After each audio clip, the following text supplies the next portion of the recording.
하나님의 은혜로 함께하여 주시기를 원하오며 사랑이 많으신 예수님의 이름으로 감사하며 기도합니다. 아멘. 할렐루야. 할렐루야. 네, 우리 옆에 계신 우리 성도님들, 우리 오랜만에 만나게 되었습니다. 우리 기쁜 마음으로 활짝 웃으시면서 참 잘 오셨습니다. 사랑합니다. 축복합니다. 네, 사랑하고 축복합니다. 이 한 주간 우리 한경준 목사님 이 다큐멘터리를 봤는데요. 이 한경준 목사님 다큐멘터리를 보니까 이 한경준 목사님께서 마지막 순간에 유언의 말씀을 남기시더라고요. 이 마지막 유언의 말씀을 남기시는 장면을 보면서 우리 성도들에게 잠시 소개를 해드려야 되겠다라는 생각이 들어서 잠시 가져왔습니다. 제가 그 유언의 말씀을 한번 읽어드리도록 하겠습니다. 이 세상은 하루하루 살아가는 것이 그저 나그네가 길 가는 것과 같은데 내가 길을 가면서 꽃을 뿌리면 내가 지나간 길에 꽃이 많이 필 거다. 또 이 다음에 꽃이 피면 열매도 맺힐 것이다. 그러나 내가 지나가는 길에 혹 좋지 못한 씨를 뿌리면 잡초가 날 뿐이야.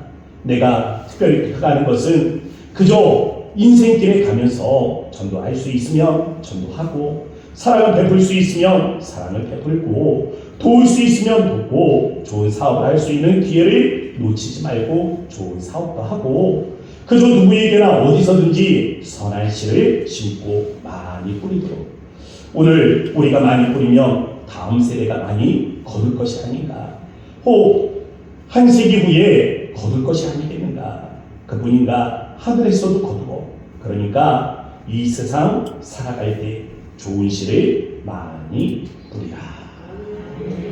믿음의 선배요. 또 이 목회의 선배이시고 또 20세기 이 한국교회의 영적 지도자였던 우리 한경준 목사님께서 남기신 마지막 유언의 말씀이었습니다.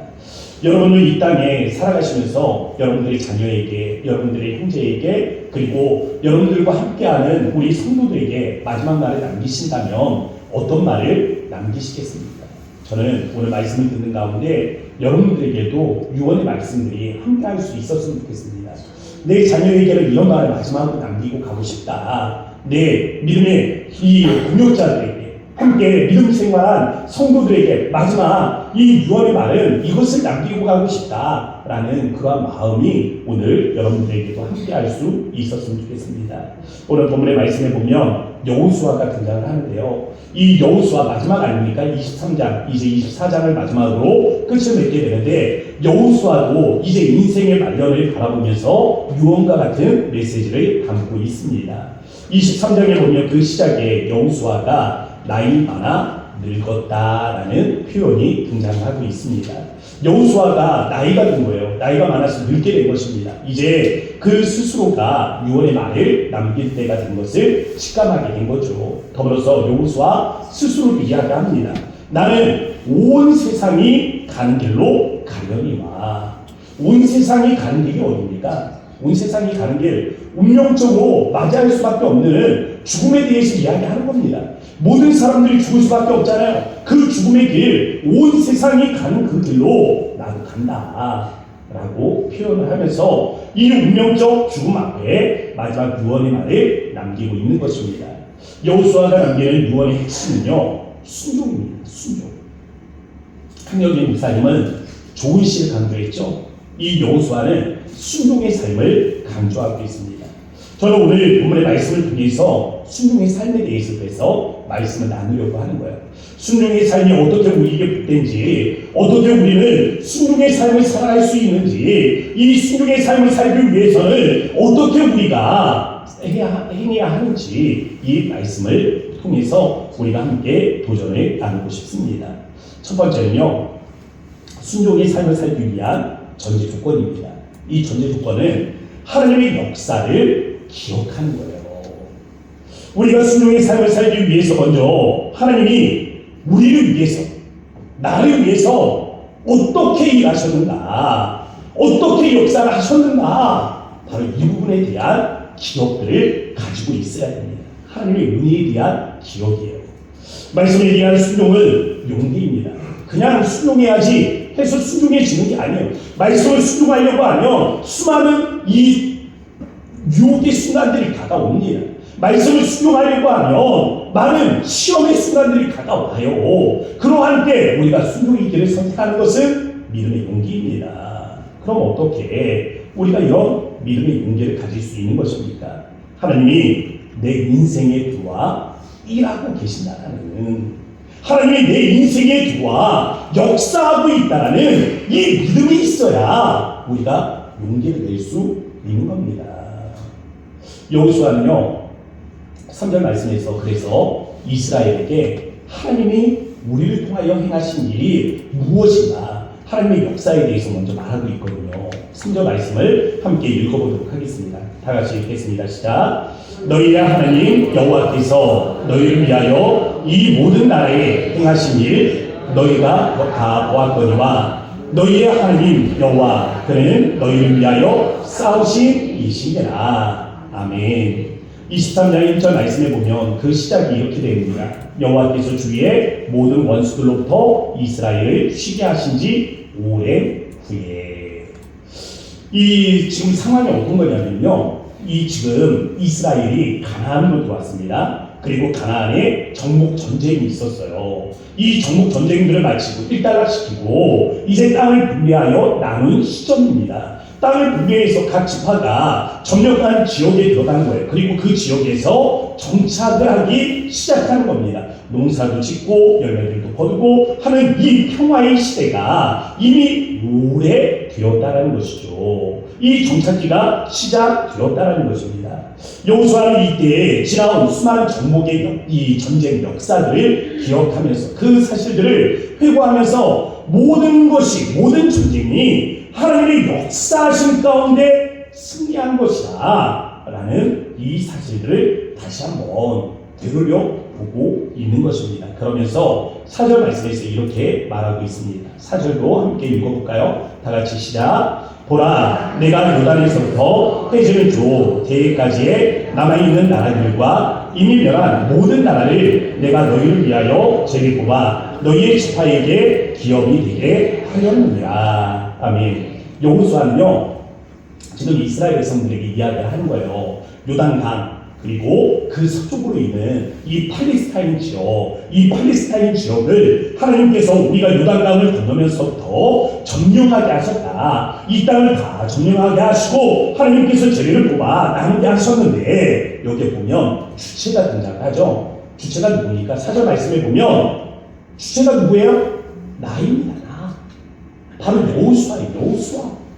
여호수아가 바로 이 일 때문에 승리했다는 것입니다. 나 여호수아가 이 땅을 정복했고 나 여호수아가 이 땅을 제일 뽑아 너희들에게 나누어주지 않았느냐 라고 이야기를 하고 있죠. 그럼 여호수아가 지금 이스라엘에게 자신의 공적을 자랑하고 있는 겁니까? 그렇진 않습니다. 왜냐하면 여호수아의 3절 고백이 있잖아요. 3절 말씀을 전제로 하면 하나님이 나를 통해서 이 일들을 행하셨다라고 고백하고 있는 겁니다. 하나님께서 그냥 이루신 것이 아니라 사람을 통해서 일하셨는데 그 사람이 나요. 또한 나는 이 말씀에 순종하는 자였다라는 이 말씀을 전하고자 하는 것입니다. 지난 한 주 동안 새벽에 말씀을 나누고 있거든요. 출애굽기 말씀을 나누고 있습니다. 지금 출애굽기 말씀을 나누면서 지금 어느 부분을 보고 있냐면 성막을 짓는 부분들을 보고 있습니다. 그 이전에는 성막에 대해서 이렇게 지어라 라고 말씀을 하셨어요. 그런데 성막을 짓는 부분들을 또다시 우리가 말씀을 들으면서 재방송을 보고 있는데, 과거에는 명령을 보았지만 지금은 그 말씀을 순종하는 것을 바라보게 됩니다. 그런데 이 과정에서 필요한 게 있어요. 하나님께서 성막을 지으라고 했는데 막상 성막을 지으려고 보니까 재료가 필요합니다. 그래서 이 재료들을 어떻게 하라고 말씀을 하시냐면 사람들에게, 백성들에게 가져오라고 헌물을 하게끔 그렇게 선포를 합니다. 그래서 백성들이 헌물해서 그 재료들을 얻게 돼요. 또한 성막을 짓기 위해서는 관리하는 사람들을 세우게 됩니다. 부살렐과 오홀리압을 세우게 돼요. 근데 생각을 해보세요. 그 큰 성막을 짓는데 어떻게 딱 이 두 사람으로 지을 수가 있겠습니까? 그래서 사람을 붙이십니다. 하나님이 사람을 붙이시는데 지혜로운 사람들을 붙여서 이 일들을 감당하게 하십니다. 근데 말씀을 보니까 물질로 헌신하는 사람도 또 몸으로 헌신하는 사람도 공통점이 하나가 있습니다. 이 공통점은요, 자원하는 마음이에요. 자원하는 마음. 그래서 성경 말씀에 보면 마음이 감동된 모든 자와 자원하는 모든 자가 와서 회막을 짓기 위하여, 마음이 감동되고 자원하는 자들을 그들이 와서 이 회막을 짓기 위하여 물질을 드리고 또한 몸으로 봉사하게 되었다라는 것을 가르쳐 줍니다. 하나님이 사람을 통해서 일하시는데 어떤 사람을 통해서 일하시겠습니까? 재미있는 사람? 능력 있는 사람? 아니요. 가장 중요한 조건은 자원하는 마음을 가진 사람입니다. 우리가 좀 부족해도 그렇습니다. 부족해도 하나님, 나 정말 하나님을 위해서 일을 하고 싶습니다. 구하게 되면 하나님이 사용을 하시더라고요. 우리가 좀 어려워도 하나님께 마음을 두고 하나님 정말 나 하나님 앞에 이렇게 드리고 싶은데 하나님 좀 도와주세요 하면 이상하게 채워지더라고요. 하나님은 그런 사람들을 사용을 하시는 겁니다. 마음에 자원하는 마음. 여호수아는 지금 자신이 이 자원하는 마음이 있었다. 이 자원하는 마음으로 하나님의 말씀에 순종했다. 하나님의 말씀에 순종하니까 하나님께서 나를 통해 역사하셨다. 그 역사하심이 지난 이 팔레스타인을 정복할 때에 우리의 전쟁에 나타나지 않았느냐. 우리가 이 땅의 모든 민족들을 원하게 하신 이 모든 역사가 그 산 증인이다 라고 말하고 있는 것입니다. 여호수아는 지금 지나갈 수많은 전국의 전쟁사들을 뒤집어 보면서 하나님의 일하심이 이 모든 전쟁에서 승리케 하셨다라고 고백하고 있는 거예요. 저는요, 지난 수고들을 한번 생각해 봤습니다. 말씀을 묵상하면서 나는 어떻게 살아왔나 생각을 해보니까 제가 딱 여호수아 같은 거예요. 아무것도 아닌데, 정말 아무것도 아닌데 하나님께서 그 마음의 소망을 보시고 그 마음에 하나님께서 그 자원하는 마음을 보시면서 아하, 여기까지 인도해 주셨구나 라는 생각을 갖게 되었습니다. 어떤 이 동기 목사님들 만나서 이야기를 나누니까요, 이 유학을 다녀왔잖아요. 가서 공부를 마치고 오니까 이분들이 이야기하는 거예요. 아니, 너는 어떻게 그렇게 어렵게 공부하더니 돈이 있어서 유학도 갔다 왔냐? 라고 묻더라고요. 저 돈이 있어서 간 거 아닙니다. 돈으로 간 거 아니에요. 하나님께 기도해서 기도의 뜻을 세우고 하나님이 가도 좋다 마음에 그런 감동들을 주셔서 준비는 안 됐지만 도전해서 간 거예요. 저희 집사람이 증인입니다. 왜냐하면 이 유학을 나갈 때 제가 신용불량자였어요. 예전에 배드뱅크라고 여러분 아세요? 이 배드뱅크에 그 어렵게 공부를 하다 보니까 뭐 은혜 가운데서 학비가 채워지는 때도 있었지만 하나님이 안 채워주니 어찌합니까? 이때는 이 대출의 길이 열리더라고요. 그래서 학자금 대출도 받고 해서 공부를 했습니다. 그런데 돈 없는 이 신학생이 어떻게 하겠어요? 대출금 이자도 연체가 되니까 신용불량자가 되고 그러다 보니까 어떻게 할까? 뭐 갚을 길도 없고 그렇다고 훔쳐다가 갚을 수는 없는 거 아니에요? 그러다 기다리고 보다 보니까 또 구제 금융들이 있어서 그렇게 또 이 작은 금액으로 차곡차곡 갚을 기회들이 있어서 유학을 마치고 들어오는 길에 이 신용불량도 풀렸어요. 드리는 말씀이 요즘은 그렇습니다. 이렇게 어려우니까 먼 타지에 나가서, 그것도 남아공 아니에요. 흑인들이 즐겨합니다. 이 일거리가 없어가지고 오늘의 일거리들을 찾아서 밖에 나와 있는 사람들이 즐겨. 거기에 이 황토색 얼굴 가지고 나가서 일자리 좀 주세요 하면 저는 그 자라나는 잔디로 가위를 가지고 나가서 오렸거든요. 이 가위를 가지고 잔디를 오리고 있으니까 앞에 있는 할아버지가 보시면서 와서 저희 집 잔디를 깎아주시더라고요. 이렇게 깎으면 돼 하면서. 그런데 나가서 노동도 할 수 없고 참 어떻게 이 학업을 마치고 돌아갈까 날마다 고민이었습니다. 결국 기도밖에 방법이 없었어요. 기도하고 또 그렇게 해서 공부를 마치고 돌아오는 길에 집사람과 함께 우리가 이 유학을 와서 쓴 금액들이 뭐가 있나 한번 산술적으로 계산을 해봤어요. 그랬더니 도저히 이 산술적으로 채워지지 않는 부분들이 있는 겁니다. 그러면서 결론적으로는 그것을 은혜라고 채웠어요. 하나님이 은혜로 채워주십니다. 여러분의 인생은 어떻습니까? 노력에 노력을 더하고 열심에 열심을 더하고 또 이 성실에 성실을 더하니까 짠! 하고 오늘의 인생이 드러납니까? 아니잖아요. 우리 모든 성도님들의 인생을 회고해 볼 때 하나님이 계셨던 곳이나 내가 믿음이 있었던 곳이나 없었던 곳이나 하나님께서는 여전히 우리의 삶에 개입을 하셨고 하나님께서는 우리를 도우셔서 우리가 여기까지 온 것 아니겠습니까? 그것은 여러분들이 인정을 하거나 인정을 하지 않거나 지금 여러분들이 믿음으로 고백하거나 고백하지 않거나 하나님은 여전히 그 장소에서 그렇게 일하셨다라는 사실은 변하지 않습니다. 저는 그렇게 믿어요. 하나님은 우리의 인생에 들어와 역사하시는 분이십니다. 우리에게 은혜를 베풀어 주시는 분이세요. 우리의 인생에서 일하시는 분이십니다. 우리가 하나님의 말씀에 순종하기로 합니다. 우리가 하나님의 말씀에 순종하는 삶을 살기로 원한다면 바로 이거예요. 하나님께서 우리에게 일하심에 대한 역사들을 기억해야 한다는 것입니다. 하나님의 베푸신 은혜를 기억해야 하나님의 말씀에 순종할 수가 있습니다. 하나님께서 어떻게 우리의 삶에 역사하셨고 하나님이 어떻게 우리를 도우셨고 하나님이 어떻게 위기를 기회가 되게 하셨는가?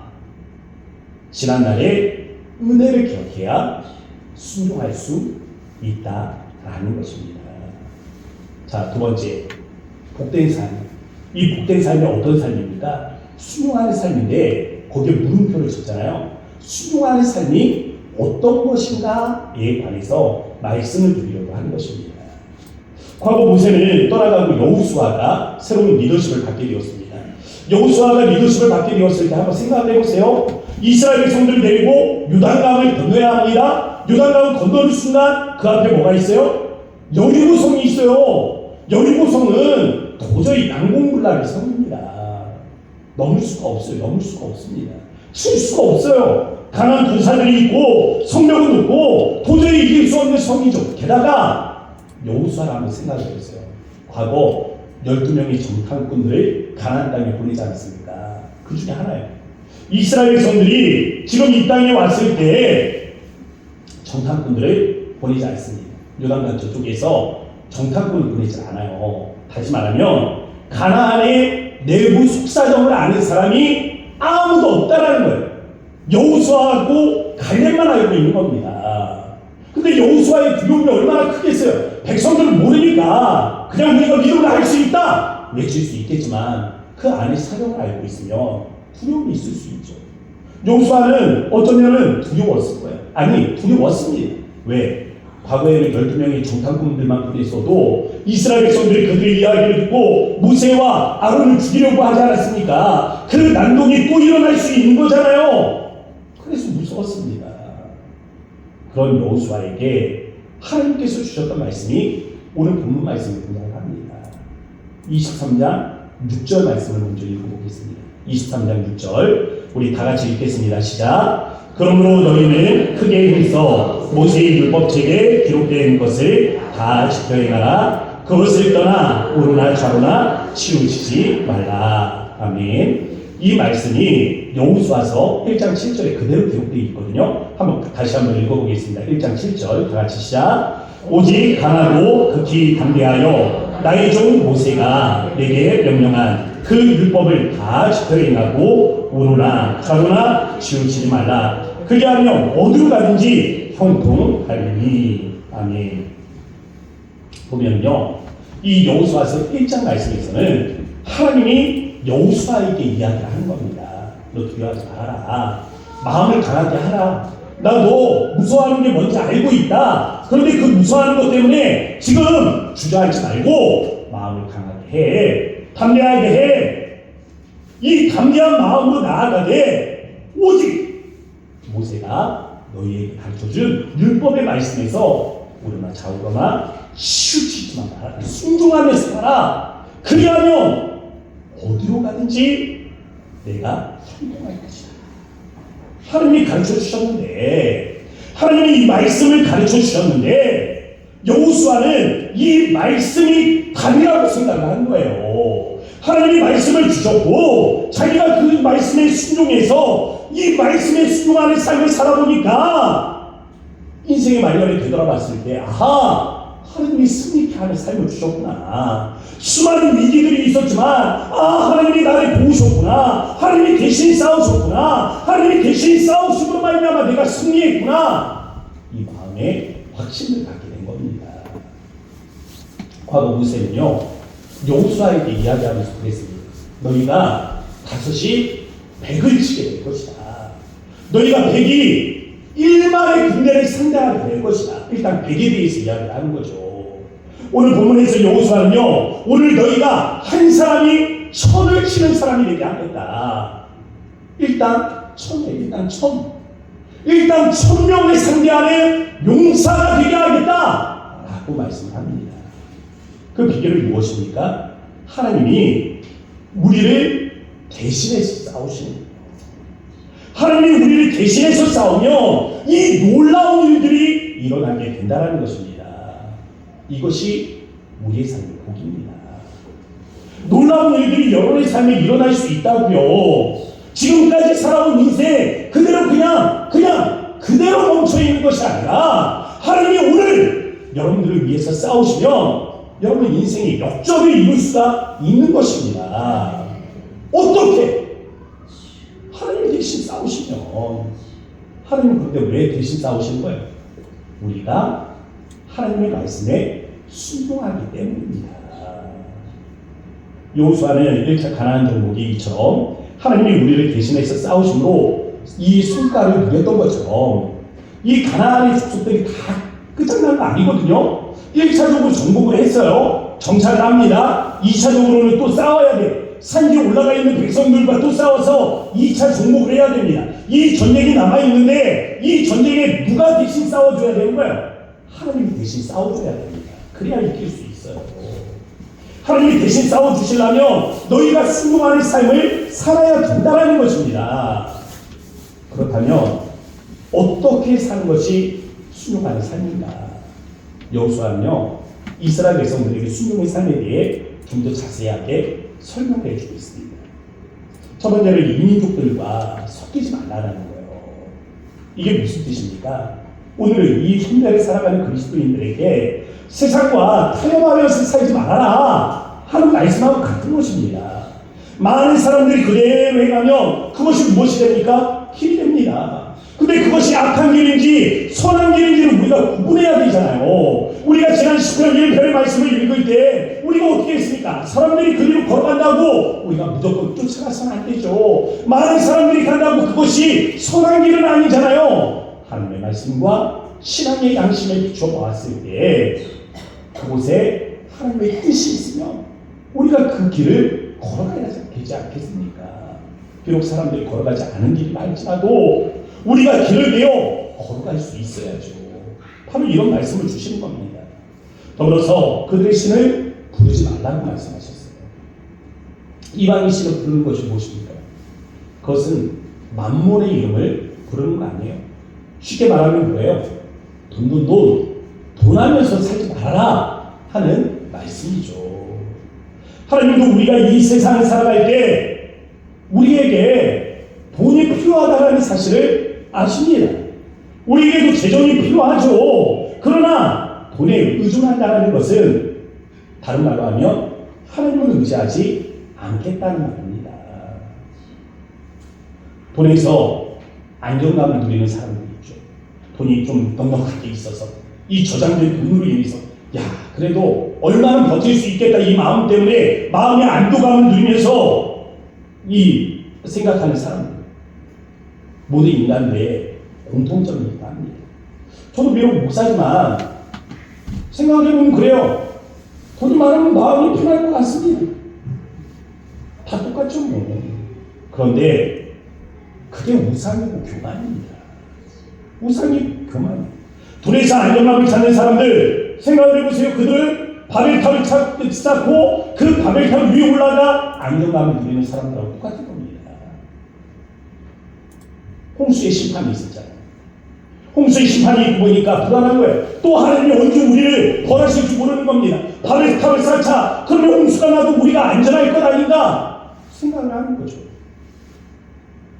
많은 돈으로 이 마음의 안정감을 누리려고 하는 사람은 뭡니까? 똑같은 거 아니에요? 내 통장에 잔고가 많으면 아유 내가 살면서 어떤 일이 일어날지 모르는데 그 일들이 일어나도 돈으로 해결할 수 있겠지 생각하는 그 마음 아니에요? 실제로 돈이 있으면 많은 일들이 해결되지 않습니까? 저는 기본적으로 물질에 대한 기도는 필요하다고 생각합니다. 여러분들이 쓸 것들을 위해서 기도하셔야 됩니다. 왜? 그것이 하나님으로부터 공급됨을 우리가 믿음으로 고백하기 위해서는 그런 기도가 필요해요. 그래서 우리 예수님께서도 우리에게 주님의 가르쳐 주실 때 일용할 양식, 우리의 일용할 양식을 위해서 기도하라고 말씀하시잖아요. 우리의 필요에 대해서 하나님께 구하라고 말씀하시는 것 아닙니까? 우리가 기도하고 하나님이 채워주시는 것을 믿어야 하나님의 살아계심을 우리가 체험할 수 있지 않겠어요.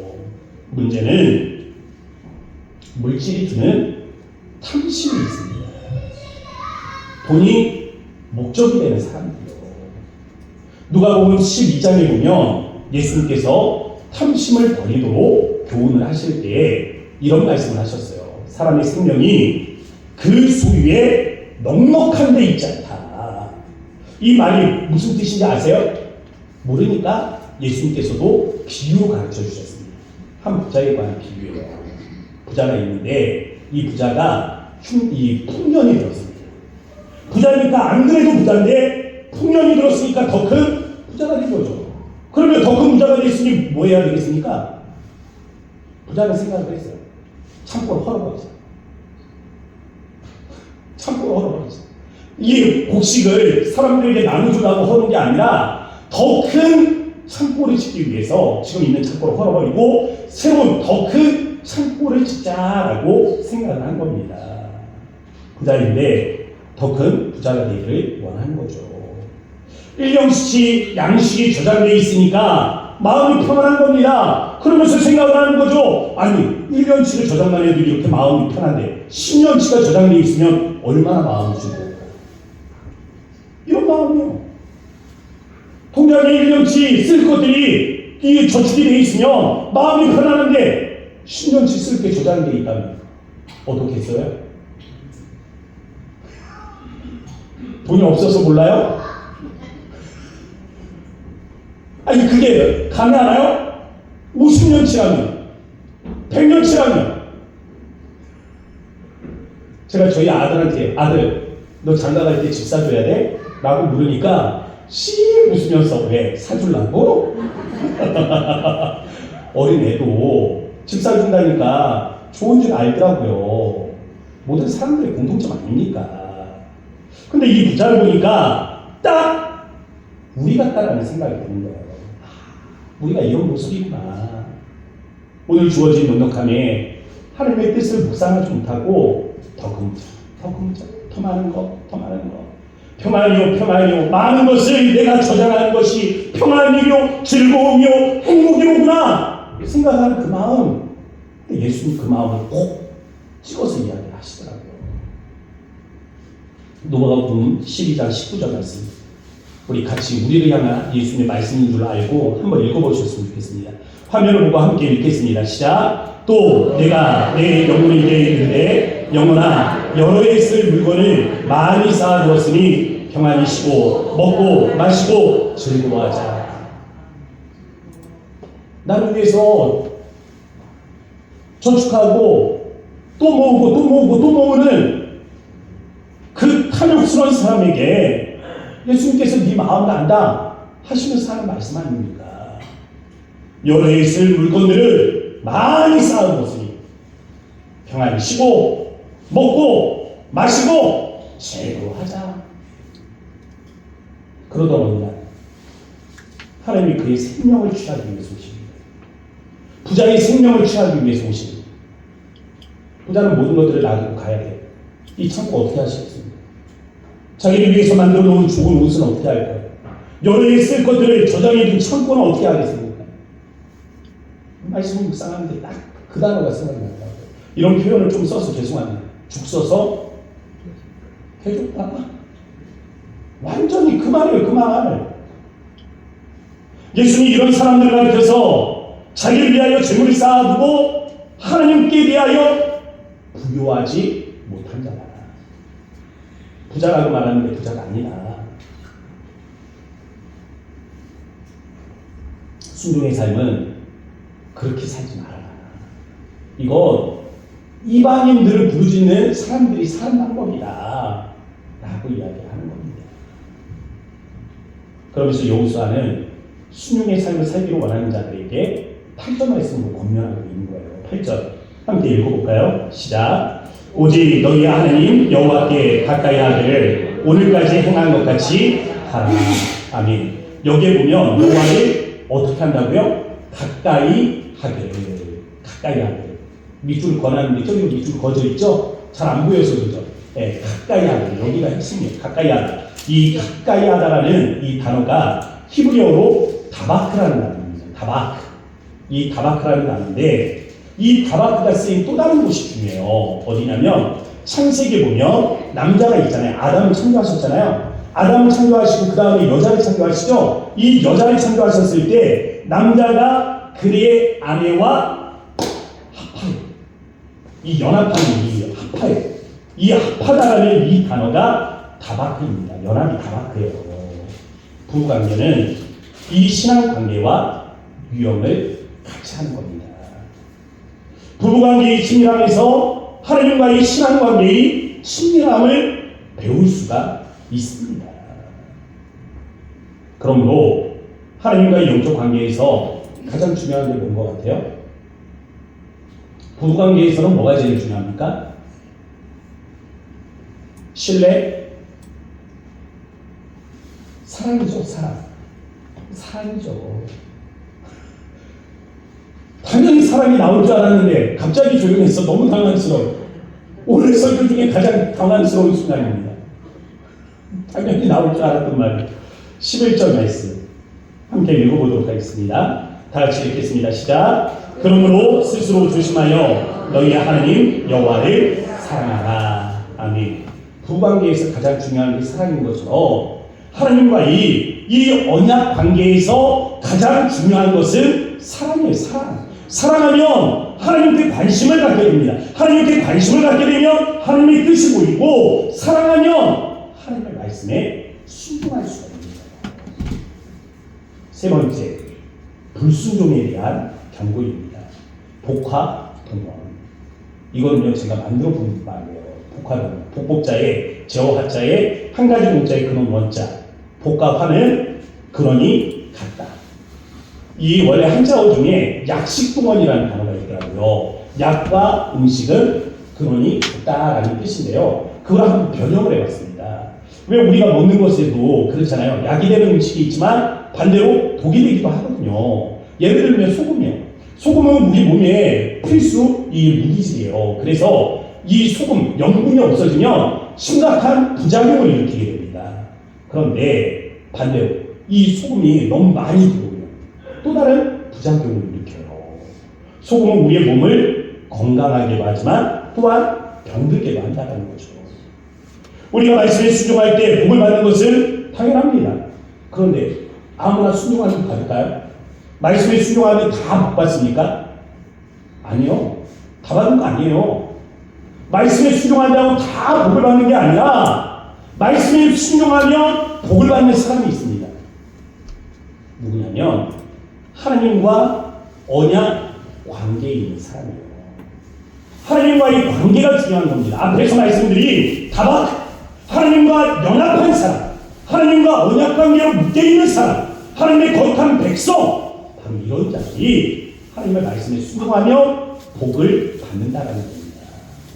그래서 구약 성경에 보면 하나님의 우상 성경의 이스라엘 성들에게 그들의 죄가 뭐라고 말해요? 영적 음행이라고 말하는 겁니다. 직설적으로 말하면 너희가 영적으로 바람이 났다. 너희가 내가 아니라 영적으로 다른 신, 바람이 나서 다른 신을 섬기는 것이다 라고 그렇게 말하는 겁니다. 반대로 하나님은 신랑이 신부를 기뻐하는 같이 내가 너희를 기뻐한다라고 말씀하셨어요. 우리를 신부라고 말하죠. 계시록 교회를 신부의 비유해서 말씀합니다.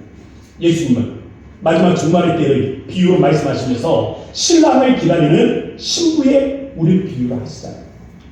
사도 바울은 고린도 교인들을 가리켜서 신도는 이런 말씀을 합니다. 내가 너희를 정결한 처녀로 한 남편인 그리스도께 드리려고 중매한다. 너희를 신부와 신랑을 중매한다. 복음을 전하는 것이 바로 이와 같다라고 말하고 있는 거예요.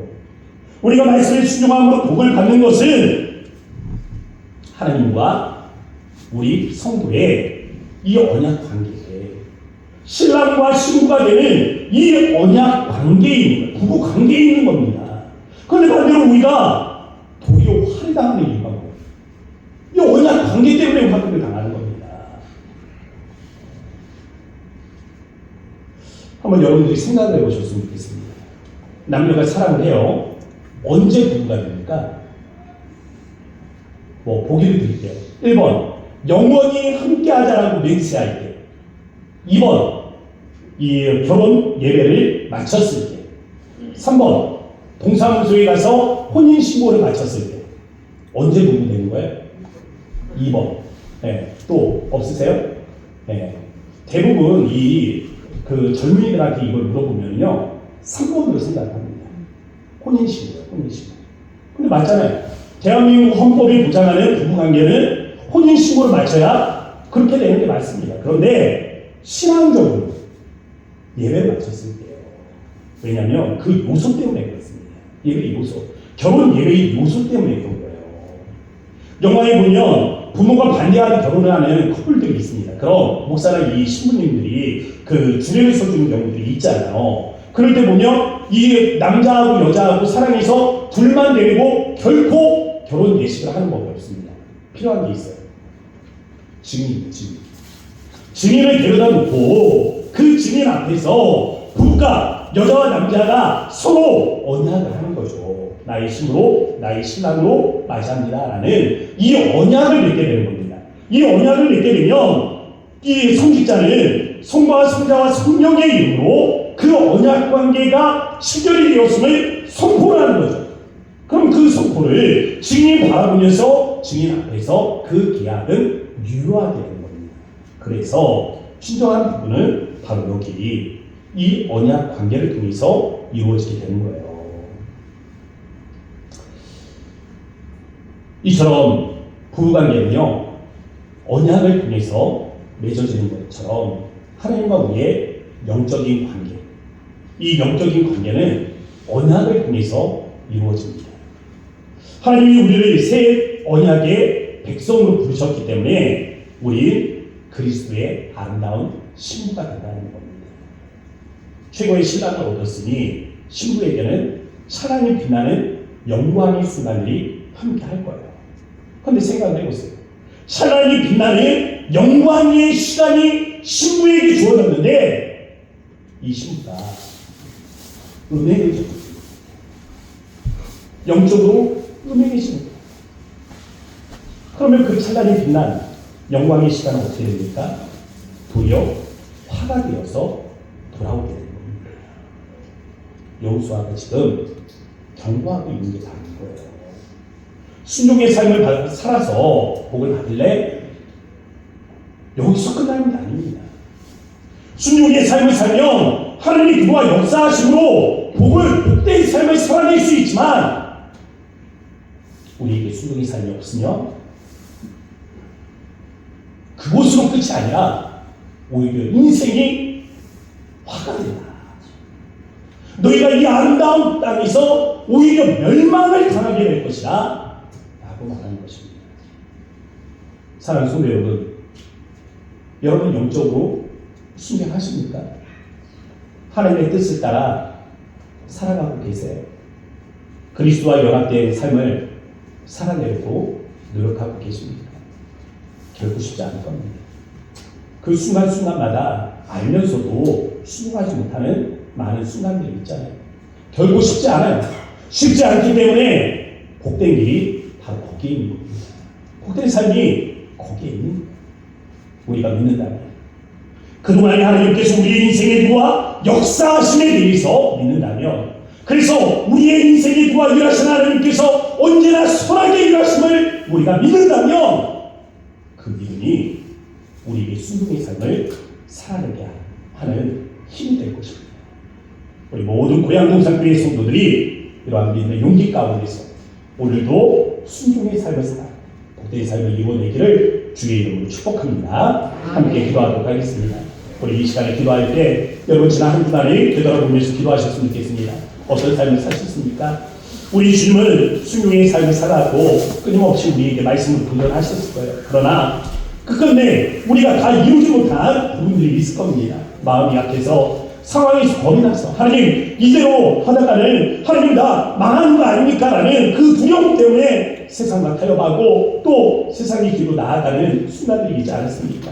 이 시간 우리가 회개하는 마음으로 주님 앞에 돌아서고, 주님 우리가 주어진 새로운 삶 가운데 하나님 이 한 주간이 우리에게 승리케 되어지는, 이 믿음으로 승리케 되어지는 은혜의 날이 되게 하여 주옵소서. 우리 주의 이름만 머무르 짓고 간절한 마음으로 기도합시다. 주여 아버지 하나님 그렇습니다. 우리 주님의 하나님 나와 아버지의 하나님 이 순간에 하나님께서 하나님 이용하시고 우리 하나님 주어진 하나님 모든 하나님 상의 하나님 순간순간에 아버지 우리가 얘기하는 마음으로 주님의 하나님 기도하기를 원하오니 아버지 우리의 마음을 돌이키심으로 말미암아 아버지 우리가 주님의 하나님 기도할 때 아버지 우리가 그 순종의 하나님 이름의 하나님 목이 있고 아버지 이 순종의 하나님 삶의 하나님 목의 삶에 있음을 아버지 우리가 믿음으로 하나님을 고백하는 하나님을 나아갈 수 있도록 하나님을 도우시기를 바랍니다.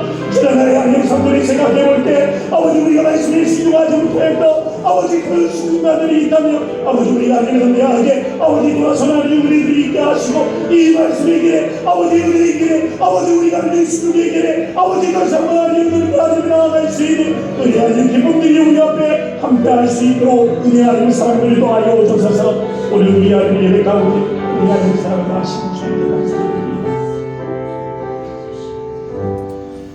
사랑의 하나님 고맙고 감사합니다. 오늘 우리에게 순종의 삶에 대한 도전의 마음을 주셨으니 이 마음대로 하나님 우리가 이 한 주간을 살아가게 하시되 믿음의 용기 우리 안에 들어와 일하시고 역사하신 주님의 그 은혜를 기억하며 믿음의 용기로 하나님 승리하는 우리 모든 고향동산교회 성도들의 삶이 될 수 있도록 주여 함께하여 주셔서 역사하신 예수님의 이름으로 감사하며 기도합니다. 아멘. 함께 자리에서 일어나셔서 우리 함께 찬송가 449장 우리 함께 찬양하면서